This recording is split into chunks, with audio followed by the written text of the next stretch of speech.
একজন বিজ্ঞ ব্যক্তি কখনো মূর্খের সঙ্গে তর্কে লিপ্ত হয় না, কারণ সেক্ষেত্রে আশপাশের মানুষেরা দুজন মূর্খকে তর্ক করতে দেখবে, কোনো বিজ্ঞ ব্যক্তিকে তারা খুঁজে পাবে না। একদিন দুটি গরু একটি জলাশয়ের পাশে দাঁড়িয়েছিল। একটি গরু বলল, ওই জিনিসটা দেখেছ, ওটা একটা কুমির। কিন্তু দ্বিতীয় গরুটি বলল, আরে না, ওটা একটা গাছের গুঁড়ি। প্রথম গরু বলল, আরে না, ওটা একটা কুমির। কিন্তু দ্বিতীয় গরুটি নিজের অবস্থানে অটল থাকলো এই বলে যে এটা একটা গাছের গুঁড়ি। দুইজনের মধ্যে তর্ক তীব্র হলে প্রথম গরুটা প্রমাণ করার চেষ্টা করলো যে ওটা আসলেই একটা কুমির, কিন্তু দ্বিতীয় গরু কিছুতেই তার অবস্থান থেকে সরে আসতে রাজি নয়। এবার প্রথম গরু তার বক্তব্যের সত্যতা প্রমাণ করার জন্য লাফ দিয়ে কুমিরের উপর উঠে গেল এবং কুমির চোখের পলকে গরুটিকে পানির নিচে নিয়ে গেল। দ্বিতীয় গরুটি এবার বুঝতে পারল যে ওটি আসলেই একটি কুমির ছিল। সে এবার তার পরের গরুটিকে বোঝাতে চেষ্টা করে যে ওটি আসলে কুমির, কিন্তু তৃতীয় গরুটি তা মেনে নিতে রাজি হয় না। এভাবে এই চক্রটি চলতেই থাকে। আপনার জীবনেও আপনি এমন অনেক মানুষ দেখেছেন যারা কঠিনভাবে তাদের বক্তব্যে অটল থাকার চেষ্টা করে এবং তাদের বক্তব্য ভুল হওয়া সত্ত্বেও একথা প্রমাণ করতে চায় যে তারাই সঠিক কথা বলছে। আপনি হয়তো বলবেন, এ ধরনের মূর্খদের সঙ্গে চুপ থাকাই শ্রেষ্ঠ পন্থা। কিন্তু প্রশ্ন হচ্ছে, বাস্তব জীবনে কি তা সম্ভব? মূর্খ লোকদের সঙ্গে কথা বলতে গেলে সবসময় কি চুপ থাকা যায়? ওই ব্যক্তি হতে পারে আপনার পরিবারের কেউ কিংবা আপনার অফিসের সহকর্মী। সেক্ষেত্রে তো তাদেরকে এড়িয়ে যাওয়া সম্ভব নয়। কাজেই আপনাকে সব মানুষের সঙ্গে কথা বলার কৌশল জানতে হবে। 800 বছর আগে এমন কিছু কৌশল শিখিয়ে দিয়ে গেছেন প্রখ্যাত ইরানি কবি ও বিজ্ঞ আলেম শেখ সাদি। তিনি তার কবিতায় সমাজের নানা অসঙ্গতি তুলে ধরে আশপাশের টক্সিক বা বিষাক্ত মানুষগুলোর সঙ্গে কিভাবে মিলেমিশে থাকা যায় তার কৌশল বলে দিয়েছেন।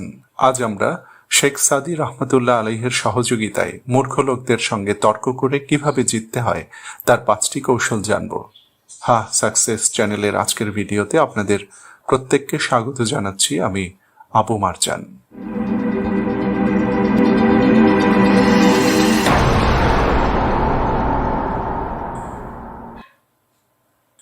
শুরুতেই বলে নিচ্ছি, আপনি কারো দৃষ্টিভঙ্গি বদলে দেওয়ার জন্য তার সঙ্গে তর্কে লিপ্ত হবেন না।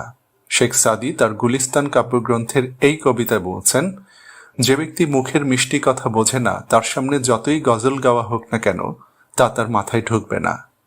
বাস্তবতা হচ্ছে, সৃষ্টির শুরু থেকে আজ পর্যন্ত কোনো মূর্খ ব্যক্তি একথা স্বীকার করেনি যে তুমি ঠিক বলেছ, আমার ভুল হয়েছে।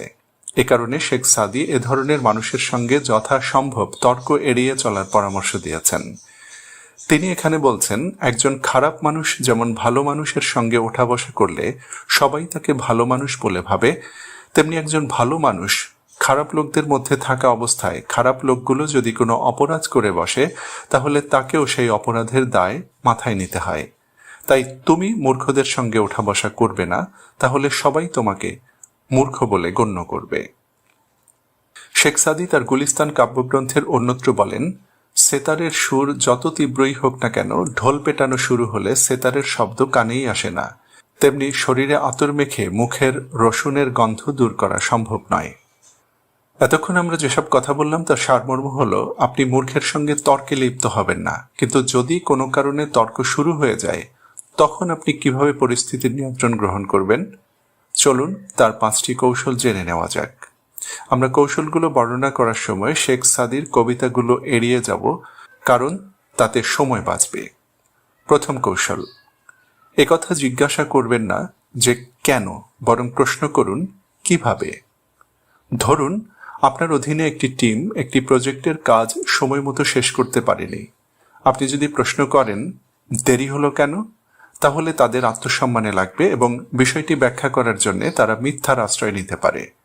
কিন্তু আপনি যদি বলেন যে দেরি হয়েছে কিভাবে তার ক্ষতি পুষিয়ে নেওয়া সম্ভব, এ প্রশ্নের মাধ্যমে আপনি তাদেরকে প্রকল্পটি সঠিকভাবে এগিয়ে নেওয়ার উপায় খুঁজে বের করার আহ্বান জানালেন। এর মাধ্যমে তাদের সঙ্গে আপনার একটি গঠনমূলক আলোচনা শুরু হবে, যেখানে সবাই সত্য কথা বলবে। আবার ধরুন আপনার সন্তান পরীক্ষায় খারাপ করেছে। আপনি যদি জিজ্ঞাসা করেন কেন এমন হয়েছে, তাহলে তার পক্ষ থেকে মিথ্যার আশ্রয় নেওয়ার আশঙ্কা বেড়ে যাবে। কিন্তু আপনি যদি তাকে জিজ্ঞাসা করেন তুমি পরের পরীক্ষায় আরো ভালো করার জন্য কিভাবে প্রস্তুতি নিতে পারো, তখন আপনি তাকে ভালোভাবে পড়াশোনা করতে উৎসাহিত করলেন। দ্বিতীয় কৌশল, আলোচনায় আপনি মূল বিষয়ে থাকুন, গুরুত্বহীন পয়েন্টগুলো এড়িয়ে চলুন। মূর্খ লোকদের অভ্যাস হলো আলোচনার সময় আপনাকে এ প্রশ্ন করা যে এই ব্যাপারে বা ওই ব্যাপারে আপনার দৃষ্টিভঙ্গি কি, অথবা আত্মরক্ষার জন্য তারা আলোচনায় তৃতীয় ব্যক্তির প্রসঙ্গ উত্থাপন করবে। যেমন সে বলবে, অমুক তোমার ব্যাপারে এই কথা বলেছে কিন্তু। আপনি যদি এসব ফালতু বিষয়ে আলাপে জড়িয়ে যান এবং তৃতীয় ও চতুর্থ ব্যক্তিকে আলোচনায় নিয়ে আসেন, তাহলে আপনি হেরে গেলেন। মূর্খ ব্যক্তি এই অপকৌশল প্রয়োগ করে আপনাকে ঘায়েল করে ফেলবে। তৃতীয় কৌশল, আলোচনা কিংবা তর্কের সময় কোনো অবস্থায় আবেগপ্রবণ বা উত্তেজিত হবেন না। আপনি বাস্তবতার শক্তিকে ভুলে যাবেন না। আপনি যা বলছেন তার সত্যতা সম্পর্কে যদি নিশ্চিত হন, তাহলে উত্তেজিত হওয়ার কোনো প্রয়োজন নেই। আপনার প্রতিপক্ষ তো মূর্খ, কিন্তু আপনিও যদি আগ্রাসী ও জেদি মনোভাব ব্যক্ত করেন, তাহলে আপনিও তো সেই মূর্খ আচরণই করলেন। এ কারণেই বলা হয়, একজন বিজ্ঞ ব্যক্তি কখনো মূর্খের সঙ্গে তর্কে লিপ্ত হয় না, কারণ সেক্ষেত্রে আশপাশের মানুষেরা দুজন মূর্খকে তর্ক করতে দেখবে, কোনো বিজ্ঞ ব্যক্তিকে তারা খুঁজে পাবে না। চতুর্থ কৌশল, যে বিষয়ে আপনি নিজে নিশ্চিত জ্ঞান রাখেন না, সে বিষয়ে তর্কে লিপ্ত হবেন না। প্রযুক্তির উৎকর্ষের এই যুগে যখন সবাই দীর্ঘ সময় ধরে ভার্চুয়াল জগতে ঘুরে বেড়ায় এবং আমাদের উপর প্রতি মুহূর্তে তথ্যের বর্ষণ হতে থাকে, তখন কোনো কিছু সম্পর্কে ধারণা লাভ করা এবং সে বিষয়ে নিশ্চিত জ্ঞান অর্জন করার মধ্যে পার্থক্য করতে হবে।